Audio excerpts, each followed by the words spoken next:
పాత మంగళగిరి బోసుబొమ్మ వద్ద గ్రంథాలయాన్ని బీజేపీ నాయకులు సందర్శించారు. వివరాలు ఇలా ఉన్నాయి.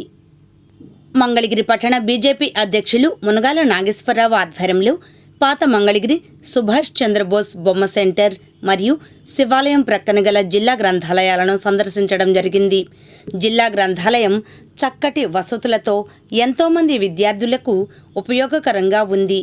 బోసుబొమ్మ సెంటర్లోని మున్సిపల్ గ్రంథాలయంలో 100 సంవత్సరాల నాటి పుస్తకాలు అందుబాటులో ఉన్నాయి.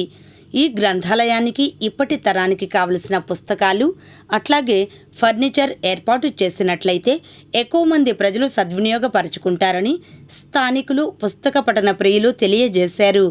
ఈ కార్యక్రమంలో ఓబీసీ జిల్లా కార్యదర్శి బుద్దంటి రవికిరణ్, జిల్లా గీత కార్మిక సెల్ కన్వీనర్ పడమటి రాధాకృష్ణ, పట్టణ కార్యదర్శులు పడమటి సురేష్, కొల్లి బాబురావు, పోలిశెట్టి సోమశేఖర్, అద్దంకి వెంకటేశ్వరరావు, వంగర కృష్ణ పాల్గొన్నారు. బోసుబొమ్మ సెంటర్ వద్ద గల గ్రంథాలయాన్ని సందర్శించడం జరిగింది. ఈ గ్రంథాలయంలో మా చిన్నప్పటి బాలమిత్ర, విపుల ఇలాంటి పుస్తకాలతో పాటు ఎప్పుడో 1910 ఆ కాలం నాటి పుస్తకాలు కూడా ఇక్కడ మనకు లభించడం చాలా సంతోషం. ఈ గ్రంథాలయాల్ని మన భవిష్యత్తుకి సంపద లాంటిది. ఈ గ్రంథాలయాల్ని మనందరం కంపల్సరిగా ప్రతి ఒక్కరం తప్పకుండా దీన్ని కాపాడుకోవాలని మీ అందరికీ మరీ విజ్ఞప్తి చేస్తున్నాను. జై శ్రీరామ్.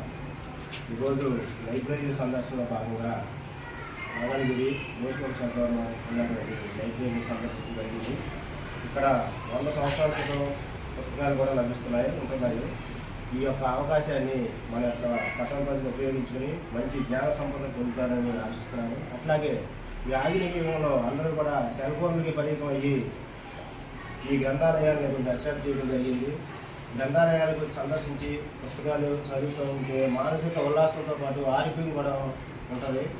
కావున అందరూ ఉపయోగించుకుని గ్రంథాలయాల అభివృద్ధికి పురాతనమైనటువంటి సంపద, వారసత్వ సంపద, పుస్తకాలు కూడా మన వారసత్వ సంపదే. అట్లాంటి దాన్ని కాపాడవలసిందిగా కోరుతున్నాను.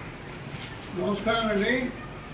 మనం చిన్నప్పుడు ఎలిమెంటరీ స్కూల్లో చదువుకునే రోజుల్లో బాలమిత్ర అని చెప్పి వగైరా మంచి జ్ఞానాన్ని అందించేటువంటి పుస్తకాలు వచ్చాయి. ఇదేలా మాస్ పత్రికలు.